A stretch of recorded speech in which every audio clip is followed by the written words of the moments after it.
সারা বিশ্বে স্বৈরাচারের পতন শুরু হয়ে গেছে। গত পরশুদিন সিরিয়ায় হয়েছে, ঠিক কিনা? আলহামদুলিল্লাহ বাশার আল আসাদ সেও পালিয়েছে এবং তার বাবার বড় বড় মূর্তিগুলা বাংলাদেশে যেমন একজন নেতাকে তারা এই দেশে গুরু ঠাকুর বানিয়ে ছেড়ে দিয়েছিল।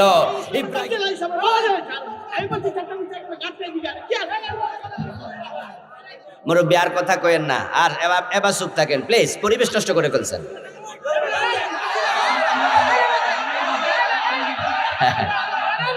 আপনারা এবার চুপ থাকেন। আচ্ছা, আপনারা এবার বসেন।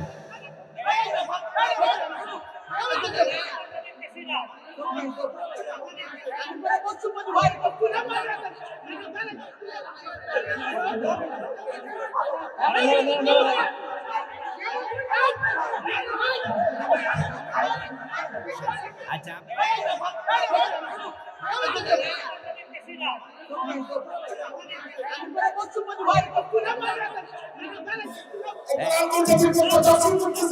আচ্ছা হয়েছে, যা হয়েছে হয়েছে, শেষ।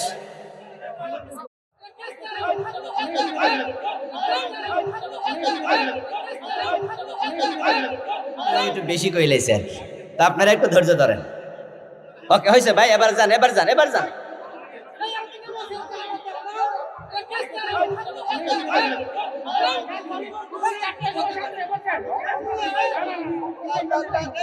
এবার থামেন প্লিজ। এই ভাই বসেন। এই মুরব্বিও এটা ভুল করছে, এত চিৎকার দিয়ে পরিবেশটা আপনি নষ্ট করা ঠিক হয় নাই। এত চিৎকার দেওয়া ভালো নয়। আল্লাহ বুঝদান করুক, বলেন আমিন। এটা অবুঝের কাজ হয়ে গেছে। আচ্ছা, দীর্ঘদিন পর্যন্ত বাশার আল আসাদ তার বাবা সহ সিরিয়াটাকে কবরস্থান বানিয়ে ফেলেছিল। আমরা দেখেছি পরশুদিন আলহামদুলিল্লাহ বাশার আল আসাদ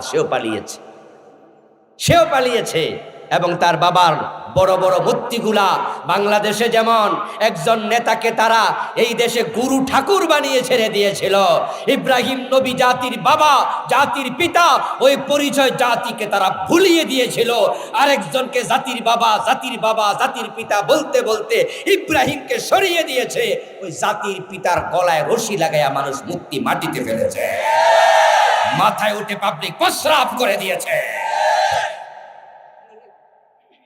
গতকালকে আমি ভিডিওতে দেখলাম বাশারের বাবার মূর্তির মাথায় প্রস্রাব। এগুলো তো আমাদের জন্য শিক্ষণীয় আছে না নাই? আমার বন্ধু, এবার যে অগাস্ট বিপ্লব হলো, যদি আমাদের দেশের ছাত্র জনতা এই পতিত স্বৈরাচার জালেম সরকারের বিরুদ্ধে ঐক্যবদ্ধ হয়ে না দাঁড়াতো, তাহলে বিপ্লব হতো না, ঠিক কিনা? দাঁড়াইছে, হয়ে গেছে। আমার প্রিয় ভাই, গত 15-16টা বছর কি পরিমাণ জুলুম হলো। এই জুলুম দেখে আমরা কিন্তু অনেকটা সইয়ে গেছি। অমুক হুজুররে অমুক জায়গায় ধরছে, অমুক হুজুররে জেলে দিছে, অমুক হুজুররে ফাঁসি দিছে। এগুলো শুনতে শুনতে আমরা মনে হয় ভেবেই বসছি যে হুজুর মারলে কোনো অসুবিধা নাই। আল্লামা সাইদি রাহিমাহুল্লাহকে দিয়ে জালেমরা জুলুম শুরু করেছে, ঠিক কিনা? তারা ক্ষমতা আসার 1 থেকে 1.5 বছরের ব্যবধানে আল্লামা সাইদিকে জেলে দিয়ে দিল। এই দেশে যত আলেম আছে, আল্লামা সাইদির মতো জনপ্রিয় আলেম আর একজন নেই। স্বয়ং আওয়ামী লীগের মাঝে সাইদিকে ভালোবাসে এমন 2-4 জন আছে না নাই? শুধু 2-4 জন না, আমি সাইদির কথা বলে চোখের পানি ছেড়ে কাঁদতেও আওয়ামী লীগের লোক নিজে দেখেছি। বলছে, হুজুর কি বলবো, কিছুই বলার নাই, আমি তো ছোট নেতা, যদি আবার বলি দলের বিরুদ্ধে চলে যাবে, তাই ফটটাও থাকবে না। কিন্তু রাতের বেলা চোখের পানি ছেড়ে দিয়ে কাঁদি, আল্লামা সাইদির মতো মানুষটারে কেমনে জেলে রাখলো। যে সাইদির প্রতি বাংলাদেশের দল মত নির্বিশেষে সব মানুষের ভালোবাসা ছিল, ওই সাইদিকে ধরে জেলে দিয়া ওরা বুঝাইয়া দিল যে উনারে যখন ধরছি তোমরা কেডা। এই তো শুরু হয়ে গেল মেসাকার। ওই সময় যদি বাংলাদেশের লোকেরা ভালো করে প্রতিরোধ গড়ে তুলতে পারত, পরে শাপলা চত্বরে হেফাজতের আলেমদেরকে গুলি করার সাহস করত না। কিন্তু তারা পরে শাপলা চত্বরে হাজার হাজার লোককে গুলি করলো। আমরা মেনে নিলাম, কি আর হবে। তারপরে জোনায়েদ বাবুনগরী রাহেমাহুল্লাহর মতো বয়োবৃদ্ধ আলেম, হেফাজতের যিনি মহাসচিব ছিলেন, উনাকে ধরে নিয়ে রিমান্ডের নামে পিটাইয়া 2টা হাঁটু অচল করে দিয়েছে। মামুনুল হক সাহেবকে তার বউকে দিয়া ধর্ষণের মামলা করাইয়া জাতির সামনে বেজ্জতি করেছে। সংসদ ভবনে আমাদের প্রিয় মামুনুল হক ভাইকে নিয়ে প্রধানমন্ত্রী কদাচার আলাপ করেছে। অথচ আজকে এটা প্রমাণিত, যে মহিলাকে নিয়ে তিনি ঘুরতে গেছিলেন, হোটেলে উঠেছিলেন, এটা তার বিবাহিতা স্ত্রী। আচ্ছা, আমার বউকে নিয়ে আমি কি ঘুরতে পারবো না? আমি বেড়াতে যেতে পারবো না? সাথে কি আমাকে বিয়ের কাবিননামা নিয়ে ঘুরতে হবে নাকি? আমার প্রিয় ভাইয়েরা, আমরা কি দেখলাম? একের পর এক আলেমদের উপরে তারা জুলুম করতেছিল। শুধু আলেম নয়, ইসলামী দলের তারা 11 জন নেতাকে ফাঁসিতে ঝুলিয়েছে। তাদেরকে তারা যুদ্ধাপরাধী বলে মিথ্যা মামলা দিয়েছে। তার মাঝে 2 জন ছিল সাবেক মন্ত্রী। এই দেশের মানুষ সাক্ষী। তারা 5 বছর মন্ত্রণালয় চালাইছে। পরবর্তী ফখরুদ্দিন মঈনুদ্দিন গভর্নমেন্ট টর্চলাইট দিয়া, মাইক্রোস্কোপ দিয়া খুঁজছে, ওই 2 মন্ত্রীর মন্ত্রণালয়ে 1 টাকার দুর্নীতি পায়। আপনারা কি তার সাক্ষী নাও? 1 টাকা দুর্নীতি পাইছে? এবার একটু বলুন তো, মন্ত্রী হিসাবে টাকা লুটপাট করার সুযোগ মন্ত্রীদের আছে না নাই? আমাদের নেতৃত্ব নিজে বললেন তার বাড়ির ফিয়ন নাকি 400 কোটি টাকার মালিক। বলে নাই? উনার ফিয়ন যদি 400 কোটি টাকা লুটপাট করে, আর ওরা 2 জন ফুল মন্ত্রী 1 টাকা খাইল না, এই যে 1 টাকা লুট করে নাই, এতে বোঝা যায় তাদের অন্তরে আল্লাহর ভয় আছে। আর যাদের অন্তরে আল্লাহর ভয় থাকে, তারা মানুষের বাড়িতে আগুন কেমনে দেয়? যারা আল্লাহকে ভয় করে তারা কেমনে ধর্ষণকারী হয়? যারা আল্লাহরে ভয় করে 71-এ তারা কেমনে মানুষ খুন করে? আল্লাহকে ভয় করে যারা 1 টাকা লুটপাট করে না, ওই মানুষগুলোর তাকওয়া তাদেরকে খুন খারাপি থেকে হেফাজত করে। আমরা বুঝেছি আসলে তাদের উপরে শুধুমাত্র জুলুম হয়েছে আল্লাহর জমিনে আল্লাহর কোরআনের আইনের কথা বলার কারণে।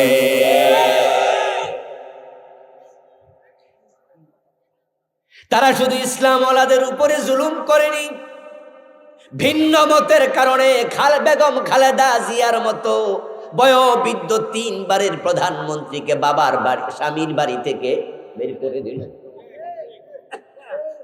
ওই বুড়া মহিলাটা কাঁদতে কাঁদতে বেরিয়েছে।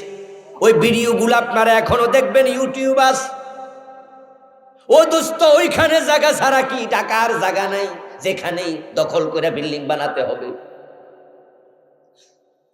হিংসা জুলুম কাকে বলে করেছে অনেক। এই যে আমার পাশে বসা এই ভদ্রলোক, উনিও আজকে আমাকে খাওয়ার সময় জানালেন, ধৈরা নিয়ে বেড়ার ঠ্যাং ভাঙ্গা ফেলছে বাইরে। কত জুলুম হয়েছে। আলহামদুলিল্লাহ, জুলমের এক পর্যায়ে গিয়ে আল্লাহ তাআলা আবাবিলের মতো ছাত্র জনতাকে রাস্তায় নামায়া দিছে। 36শে জুলাইয়ের বিপ্লবে জালেমরা দেশ ছেড়ে পালাতে বাধ্য হয়েছে।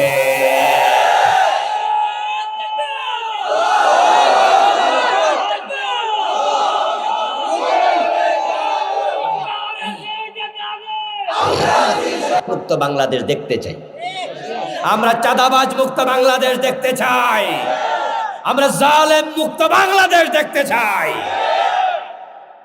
অগাস্ট বিপ্লব আমাদেরকে শিখিয়েছে, বুক চিতাইয়া দাঁড়াতে পারলে জালেমের গুলি পর্যন্ত বন্ধ হয়ে যায়।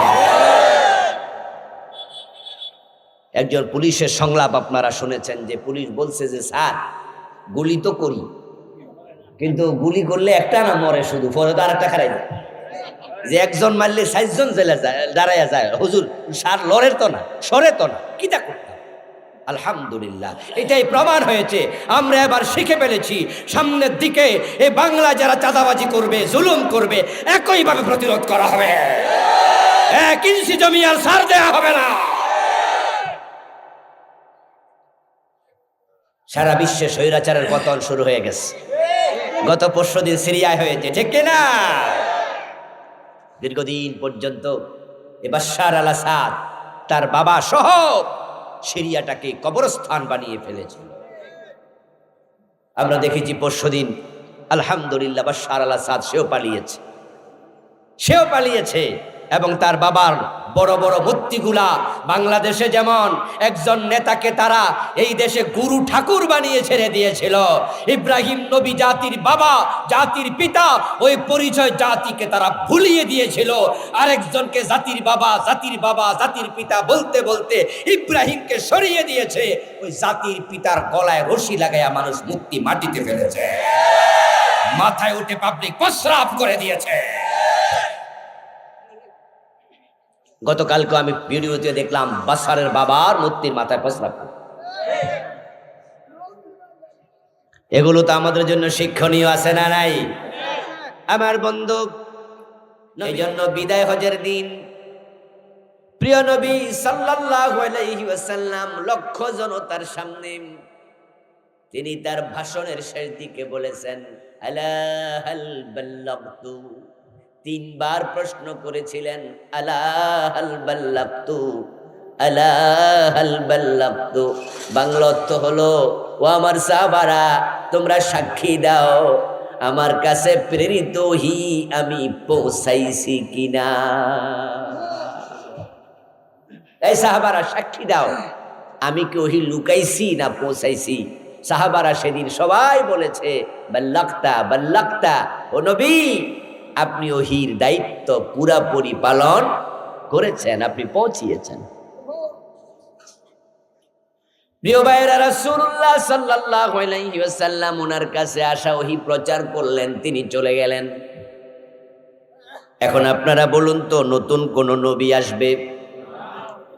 যারা চুপ আছেন তারা ভাবছেন আইতেও পারে নাকি? ঈমান থাকবো তো? নতুন কোন রাসূল আসবে? আসার কোনো সম্ভাবনা আছে? এখন নবীর রেখে যাওয়া ওহী ওইটা প্রচার হবে নাকি আলমারিতে বন্ধ করে রেখে দেবেন?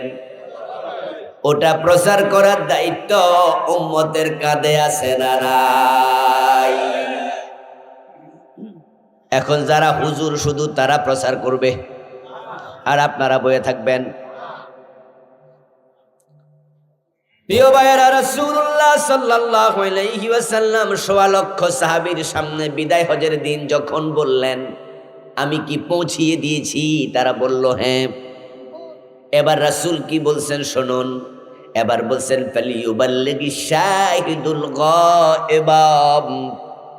তোমরা যারা আজকের এই মাঠে আছো আমার প্রেরিত বাণীগুলো শুনেছ, ওহীর মেসেজ পেয়েছ, আমি নবী দায়িত্ব দিয়ে গেলাম যারা আজকের এই মাঠে নাই তাদের কাছে তোমাদের এই মেসেজ পৌঁছাইতে হবে।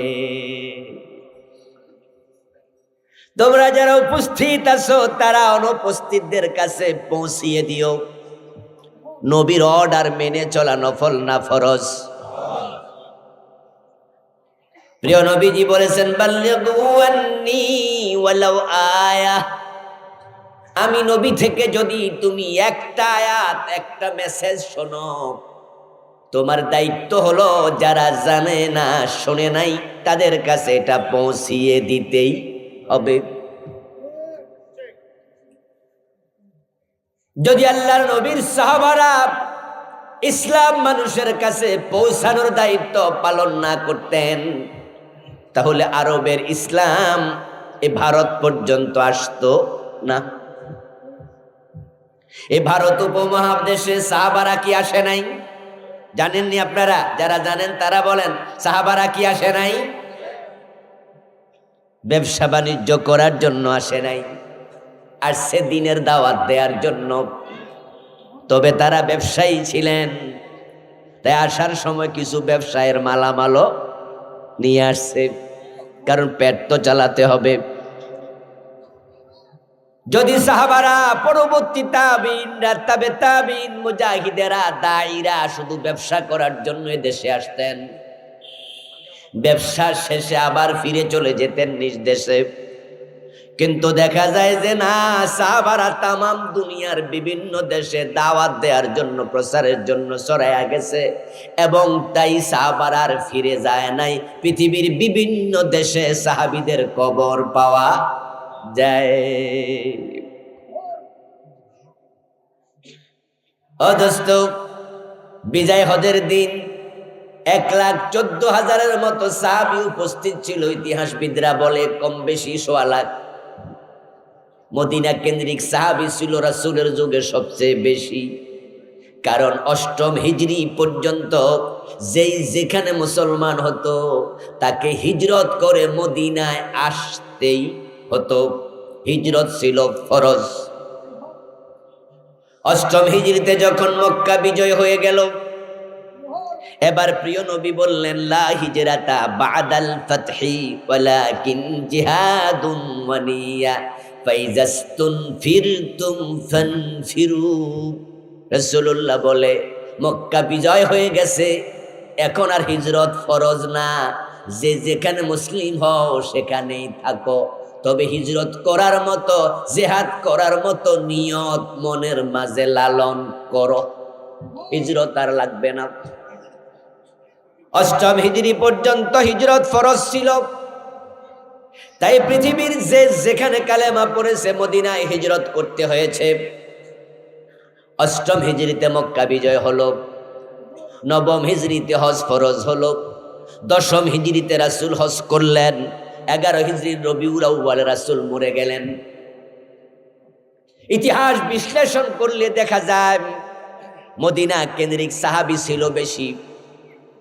তো বিদায় হজের দিন যদি 1,15,000 সাহাবী, 20,000 সাহাবী থাকে উপস্থিত, তাহলে মদিনার সাহাবী অর্ধেক যদি হয়, তাহলে মদিনা কেন্দ্রিকে ছিল 60,000 সাহাবী, 55 থেকে 60,000।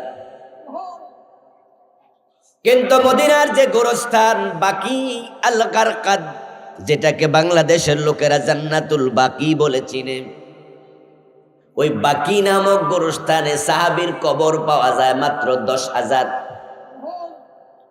তো বিদায় হজের ভাষণে সাহাবী যদি হজের দিন থাকে 55,000 মদিনার সাহাবী, তাহলে কবর পাওয়া যায় 10,000, বাকি 45,000 কই? ও দোস্ত, ওই যে বিদায় হজের দিন নবীজি মুহাম্মদ বলছে, ফালিয়ুবাল্লিগিশ শাহিদুল গায়বা, যারা আজকে উপস্থিত আছো, ইসলামের মেসেজগুলো অনুপস্থিতদের কাছে পৌঁছিয়ে দাও। এই মেসেজ পৌঁছানোর জন্য রাসূলের ইন্তেকালের পরে সাহাবারা মদিনা থেকে তামাম দুনিয়া ছড়ায়া পড়ছে। হযরত শাহজালাল ইয়ামানী রাহিমাহুল্লাহ যদি তিনি আরব থেকে বাংলাদেশের সিলেটে না আসতেন, 360 জন সঙ্গী নিয়ে দিন প্রচারের জন্য ইয়ামান থেকে এসেছেন। হুমায়ুনুদ্দিন চিশতি রহমাতুল্লাহি আলাইহি আরব থেকে ভারতে এসেছেন। হযরত মামুন, হযরত মুহাইমিন রাদিয়াল্লাহু তাআলা আনহুমা, দুজন সাহাবী দিন প্রচারের উদ্দেশ্যে ভারতে এসেছেন। চট্টগ্রাম বন্দরে কিছুক্ষণ অবস্থানও করেছেন ঐতিহাসিকরা বলে। একটু হিসাব করুন তো, আজ থেকে 1300 বছর আগে, 1200 বছর আগে উনারা যখন এত দূর থেকে আসছে, তখন কি বাস গাড়ি, প্রাইভেট কার, এ জাতীয় কোনো যানবাহন ছিল নাকি? আসলেন কেমনে? এই যে আপনি নামাজ পড়েন, আপনার পাশের ঘরের লোক নামাজ পড়ে না, আপনি নামাজ পড়েন, আপনার ঘরের লোক নামাজ পড়ে না, এই নিয়ে মাথা ব্যথা নাই। আপনার সামনে বইয়া পাবলিক বাম হাতে পানি খায়, আপনি কোনোদিন কইলেন না যে ভাই বাম হাতে খাইয়েন না, এটা হারাম, নিষেধ। আপনার সামনে রাস্তার মোড়ে পোলাপান সিগারেট টানে, গাজা টানে আপনি পাশ কাইটা এড়াইয়া যান, আপনি কোন আমার কি? যদি ওই সাহাবারা বলতো ইসলাম তো আমি মানি, ভারতের লোকেরা না মানলে আমার কি? শাহজালাল যদি বলতেন ইয়ামানে বসে ইসলাম তো আমি মানি, প্রচারের জন্য কেন যাওয়া লাগবে সিলেটে, আমি যাবো না, তাহলে বাংলার হিন্দুরা ইসলাম পেত না, আর আমরাও হিন্দুর সন্তানই হয়তো থেকেই যেতাম। শাহজালাল রহমতুল্লাহের হাতে এদেশে কি হাজার হাজার হিন্দু মুসলমান হয় নাই? মাইনুদ্দিন চিশতির হাতে কি লাখ লাখ হিন্দু মুসলমান হয় নাই? হিসাব করে পিছনে যান, হতে পারে আজ থেকে 700 বছর আগে, 800 বছর আগে আপনার আমার পরদাদা পূর্বপুরুষ মুসলমান ছিলই না। কথা জানি সাহাবারা তাবিরা যদি এদেশে না আসতো, তাহলে হয়তো আমাদের বাপদাদাও ইসলাম পেত না, আমরাও পেতাম না। এই কথাগুলো কেন বলছি? যে আমরা আজকে ইসলামের প্রচারের দায়িত্ব সব হুজুরদের কান্দে দিয়া আমরা চুপ করে থাকি, এটা কিন্তু ঠিক মোটেও না। ইসলাম প্রচারের দায়িত্ব রাসূল কিন্তু শুধু আলেমদেরকে দেন নাই, ওনার বিদায় হজের ভাষণের দিন যত সাহাবী ছিল সকলকে দিছে। আপনারা বলুন তো, সাহাবাদের মাঝে রাখাল ছিল কিনা? সাহাবাদের মাঝে কম শিক্ষিত লোক ছিল কিনা? সাহাবাদের মাঝে কৃষক ছিল কিনা? সবাই কি বড় বড় মুহাদ্দিস ছিল? রাসূলুল্লাহ বলার সময় বলছে সবাই এই দায়িত্ব পালন। এই বাংলাদেশের দিকে তাকালে আপনারা দেখতে পাবেন যে এখানে দুর্গাপুর আছে, কৃষ্ণপুর আছে, শুভপুর আছে, লক্ষ্মীপুর আছে, ব্রাহ্মণপাড়া আছে, ব্রাহ্মণবাড়িয়া আছে, আছে নি? এগুলো কি মুসলমানের নাম না হিন্দুর নাম? এই শব্দগুলো প্রমাণ করে যে এই দেশে হিন্দু বসতি সংখ্যাই বেশি ছিল। কিন্তু এখন দেখবেন খুঁজে, আমার নিজের গ্রামের নামও দুর্গাপুর, অথচ আমার গ্রামে একজন হিন্দু এখন নাই। কিন্তু প্রমাণ করে গ্রামের নাম, যারা গ্রাম বানাইছে শুরুতে তারা মুসলমান ছিল না, থাকলো তো আর দুর্গার নামে গ্রামের নাম রাখতো না। আমার বড় ভাইকে বিয়ে করিয়েছি, গ্রামের নাম লক্ষ্মীপুর, ওই গ্রামও একজন হিন্দু নাই। আমার পাশে গ্রামের নাম কৃষ্ণপুর, একজন হিন্দু নাই। এই নামগুলো প্রমাণ করে এক সময় হিন্দু ছিল। শাহজালাল, শাহপরান, শাহ মাকদুম, খানজাহান আলী রাহিমাহুমুল্লাহ ওই আরব থেকে যদি এই ভারত উপমহাদেশে না আসতেন, তাহলে এই গ্রামের হিন্দুগুলো মুসলমান হতো কেমনে? নবীকে আল্লাহ বলে উতলু মা উহিয়া ইলাইকা মিনাল কিতাব, ও নবী যেই কিতাব আপনার কাছে আসলো আপনি এটা প্রচার করেন। রাসূল প্রচার করেছেন, সাহাবীদেরকে দায়িত্ব দিলেন, তারাও প্রচার করলো। এখন আমরা মুসলমান, এই দায়িত্ব আমাদের পালন করতে হবে। তাই যে যতটুকু জানেন ততটুকুই বলেন, ততটুকু করেন। আপনার সামনে যদি কোনো ইসলাম বিরোধী কাজ হয়, মুসলমান হিসাবে প্রতিরোধ করার জন্য সেখানে মাথা তুলে দাঁড়ায়া যেতে হবে। নবীজি মুহাম্মদ সাল্লাল্লাহু আলাইহি ওয়াসাল্লাম দিন প্রচার করলেন, সাহাবারা সেই কাজটা করলেন। এখন সেই কাজ আমাদেরকেও করতেই হবে। যারা এই কাজ করছেন না তারা আপনার দায়িত্ব পালনে ব্যর্থ। নবী মুহাম্মদ কাল্লা বলো ওয়া ইল্লাম তাফআল ফামা বাল্লাগতা রিসালাতাহু। ও প্রিয় নবী, যে মেসেজ, যে ওহী আপনার কাছে আসছে, যদি সেটা আপনি প্রচার না করেন তাহলে আপনি নবুয়তের দায়িত্ব পালন করেন নাই। এখন উম্মত হিসাবে যদি আমরাও সে মেসেজগুলো প্রচার না করি, প্রমাণ হবে উম্মতের দায়িত্ব আমরা পালন করি নাই। উম্মত যদি থাকতে চান, ইসলামের প্রচারে আত্মনিয়োগ করতে হবে, ঠিক কিনা? আপনার সন্তান যদি বেনামাজি হয়, আপনাকে আল্লাহর কাছে জবাব দিতে হবে না? হ্যাঁ, দায়িত্ব আপনাকে দেয়া হয়েছে। قال رسول الله صلى الله عليه وسلم مروا أولادكم بالصلاة ওয়াহুম আবনাউ সাব'i সিনিন ওয়াদরিবুহুম আলাইহা ওয়াহুম আবনাউ 10 সিনিন। প্রিয় নবীজি বলেন, তোমরা তোমাদের সন্তানদেরকে নামাজের আদেশ করো যখন তাদের বয়স হবে 7, নামাজের জন্য শাসন করো বয়স হবে যখন 10। আপনি বাবা, আপনি নামাজে যান ফজরের টাইমে, কিন্তু আপনার সন্তান যুবক কলেজে পড়ে, ইউনিভার্সিটি পড়ে, আপনার যুবতী মেয়ে, আপনার নিজের বউ ঘরে ঘুমায়া থাকে, মসজিদ থেকে ফিরে এসে দেখেন এখনো তারা ঘুম থেকে ওঠেই নাই। আপনি নামাজ পড়ে জান্নাতে চলে যাবেন কেমনে ভাবেন? যদি ইসলাম নিজে নিজে মেনে জান্নাতে চলে যাওয়া যেত, হযরত শাহজালাল তার সিলেটে আসতো না। যদি ইসলাম নিজে নিজে মানলেই জান্নাত পাওয়া যেত, নবী নূহ আলাইহিস সালাম পাবলিকের দুয়ারে ইসলাম প্রচার করতে গিয়ে মাইরি খাওয়া লাগতো না, একা একাই জান্নাত পেয়ে যেত। قال رسول الله صلى الله عليه وسلم ألا كلكم راع وكلكم مسؤول عن رعيته। প্রিয় নবীজি বলেছেন, তোমরা সকলে দায়িত্বশীল, তোমাদেরকে দায়িত্বের ব্যাপারে অবশ্যই প্রশ্ন করা হবে।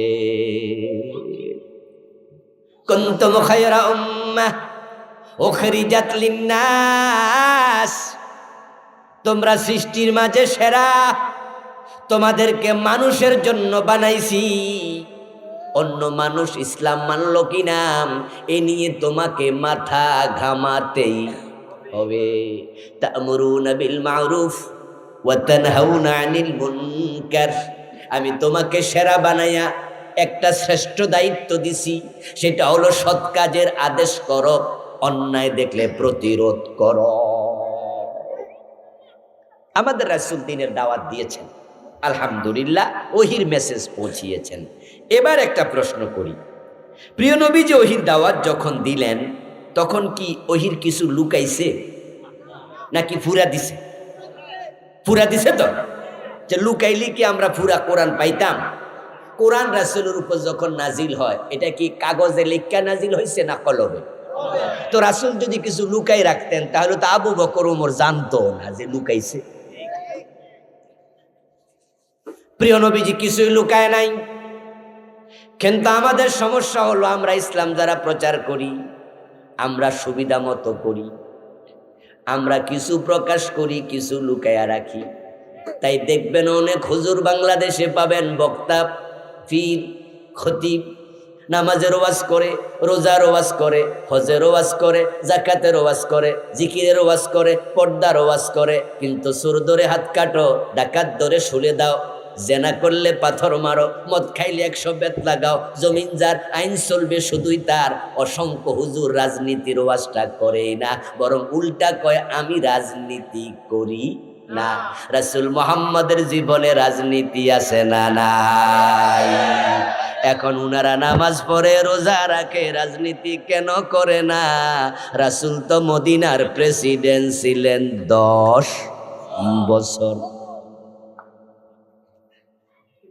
আবু বকর তো ছিলেন 3 বছর 4 মাস, হযরত ওমর তো ছিলেন 10 বছর, ওসমান ছিলেন 12 বছর, আলী ছিলেন 4 বছরের বেশি।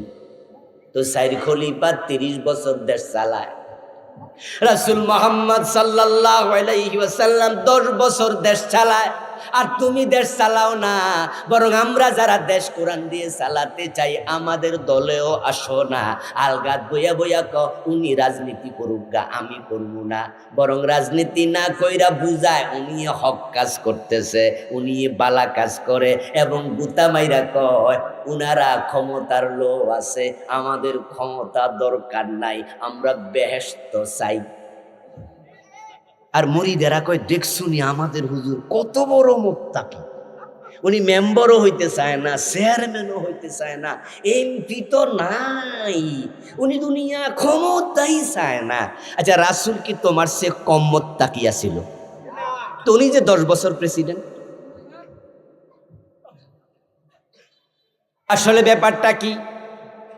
ব্যাপারটা কি আপনারা কিছু আঁচ করতে পারতেছেন নি? এই যে উনি ভাব দেখাইলো উনি কোনো দলমল করে না, এমন সুবিধাবাদী হুজুর কিশোরগঞ্জে আছে না নাই? কোন দলে মলে নাই, ভাব দেখায় যে উনি বড় মোত্তাকি, উনি আসল কাম করতেছে। ও দোস্ত, কারণ হলো আমি যেটা বুঝি সেটা, এই বেটা পিঠ বাঁচাতে চায়, সবার হালুয়া রুটি খেতে চায়, সেই জানে ইসলাম কায়েমের কথা বললে ঘরে ঘুমানো যায় না, সাইদির মতো জেলখানায় থাকা লাগে।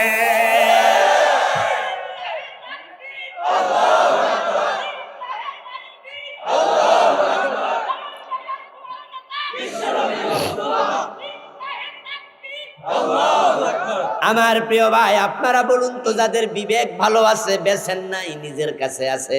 কিছু লোক আছে কিন্তু বিবেক বেচে লাইছে, আছে না? কিছু দলের কাছে বিক্রি করে দিছে বিবেক, গোষ্ঠীর কাছে বিক্রি করেছে, টাকা পয়সার কাছে, চাকরির কাছে বিবেক বিক্রি করেছে। কিছু লোক আছে কাঙ্গাল হতে পারে, রিক্সাওয়ালা। আমি এবার আন্দোলনে দেখেছি, আগস্টের আন্দোলনে দেখেছি, রিক্সাওয়ালা প্রতিবাদ করেছে এবং রিক্সাওয়ালা কিন্তু আন্দোলনে শহীদ হয়েছে, এমন ঘটনাও। এই যে বগুড়া একজনকে দেখলাম যে মহিলার পেটে বাচ্চা, তার স্বামী রিক্সাওয়ালা শহীদ হয়ে গেছে। এই বাচ্চাটা কয়দিন আগে হয়েছে। রিক্সায় করে শহীদের লাশ টানছে এমন রিক্সাওয়ালা আছে। আমার প্রিয় ভাইয়েরা, কিছু লোক আছে যেই লোকগুলো হক কথা বলে, বিবেক বেছে নাই। আপনাদের যদি বিবেকটা নিজের কাছে থাকে একটু জবাব দিয়েন। আল্লামা সাইদি রহমতুল্লাহ আলাই, উনি যদি ইসলামী রাজনীতি না করত, উনাকে কি জেলে দিত? ওই হুজুররা বোঝে যে ইসলামী রাজনীতি করলে সাইদির মতো জেলে যাওয়া লাগতে পারে। আমার বন্ধু আলেম ওলামা 10টা মামলার আসামি, 20টা মামলার আসামি। মামুনুল হক সাহেব, যার কথা তখন বললাম, ইন্ডিয়ার বিরুদ্ধে বাঘের মতো হুঙ্কার দিছিল। মোদি যখন বাংলাদেশে আসতে চাইল, তখন তিনি মোদি বিরুদ্ধে আন্দোলন করলেন এবং মোদির বিরুদ্ধে কথা বলার কারণে তার দলের কয়েকজনকে গুলি করে শহীদ করে ফেলল।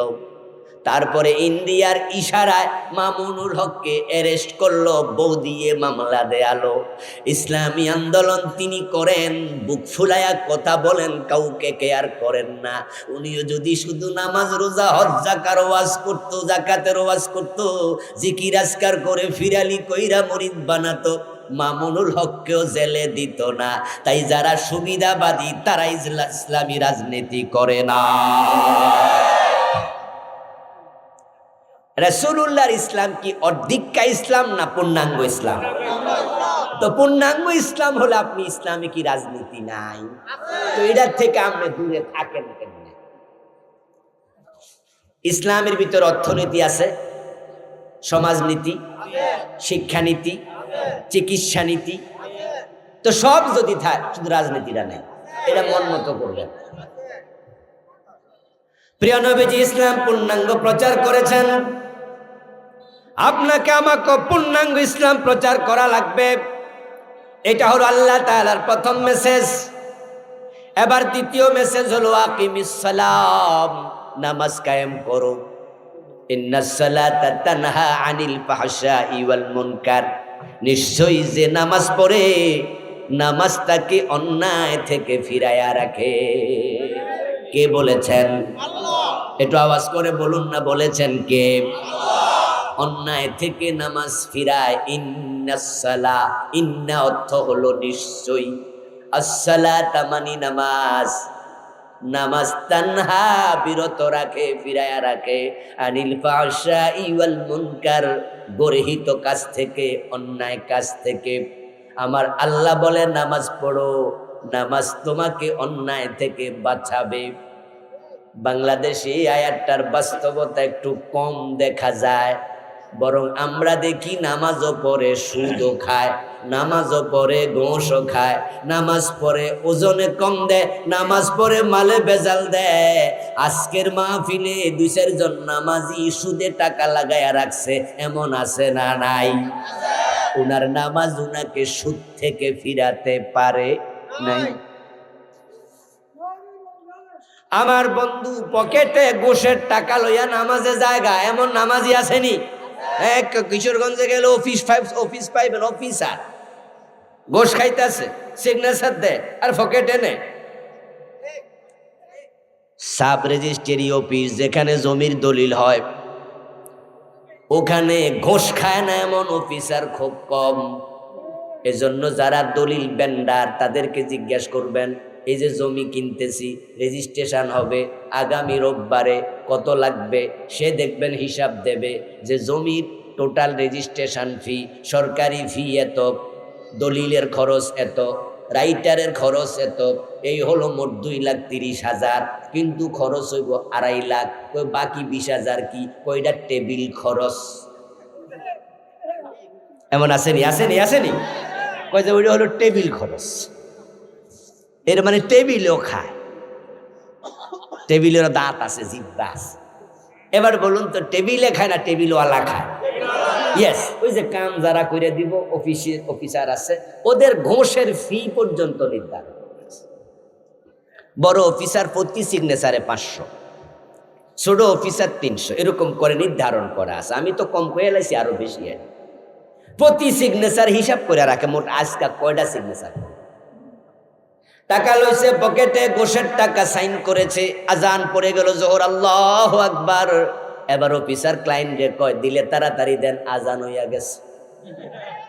কই যাইব? নামাজে যাবে। এখন ঘোষের টাকা পকেটে, নামাজে খারাইছে, আল্লাহু আকবার, ইয়াকা নাবুদু ওয়া ইয়াকা নাস্তাইন। আল্লাহ, আমি শুধু তোমার গোলামি করি। আল্লাহ কয়, গোলাম পকেটে গুলো কি? এ গোলাম, তুই যদি আমার গোলাম হস, পকেটে কি এগুলা?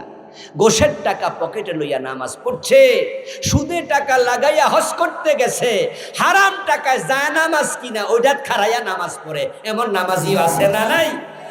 তোমার নামাজ তোমাকে অন্যায় থেকে ফিরালো না কেন?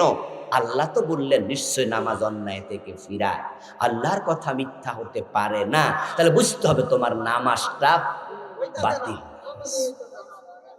এটা বাতিল নামাজ। আমার বন্ধু, যেই দেহের মাঝে রূহ নাই, সে রূহ কিন্তু প্রতিরোধ করার, সেই দেহ প্রতিরোধ করতে পারে না।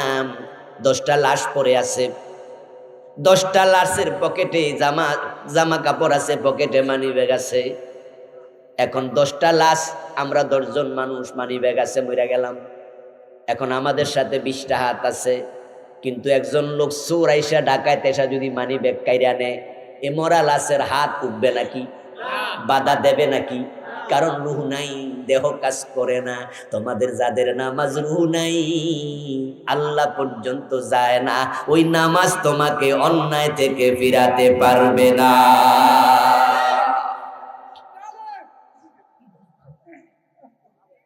আমার প্রিয় ভাই, এমন নামাজ পড়ে লাভ নাই যে নামাজ অন্যায় থেকে ফিরায় না। এখন প্রশ্ন, কেন ফিরায় না? 1 নাম্বার কারণ, নামাজের 13 ফরজে ঘাটতি। 2 নাম্বার কারণ, নামাজের ওয়াজিবে ঘাটতি। 3 নাম্বার কারণ, অনেকের নামাজ নবী মুহাম্মাদের সাথে মিলে না।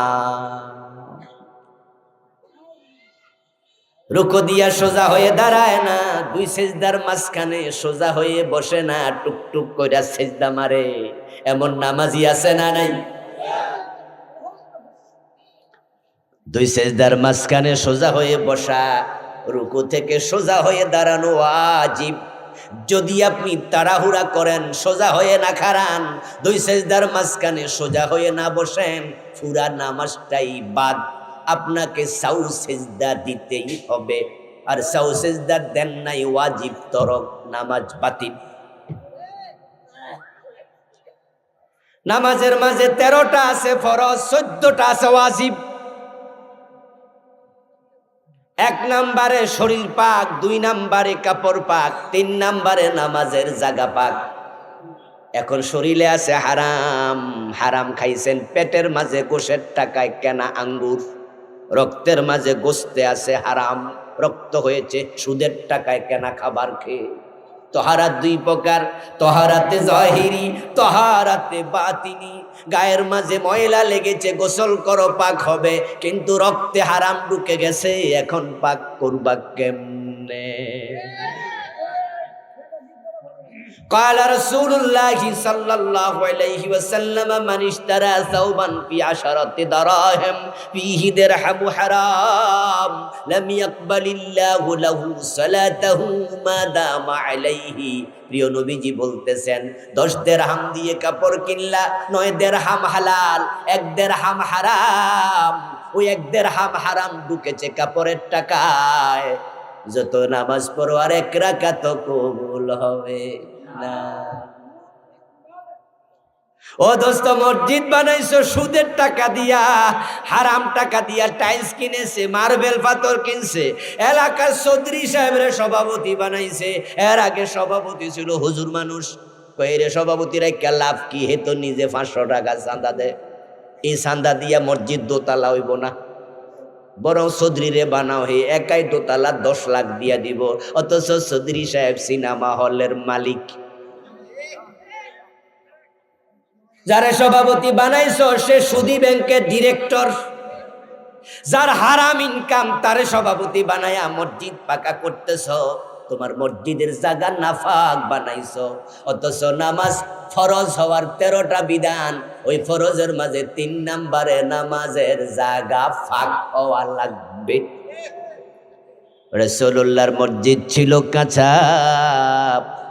ফজরের টাইমে রাতে বৃষ্টি হলে রাসূল সেজদা দিয়া যখন উঠতেন, নাকের মাঝে কপালের মাঝে কাদা দেখা যেত।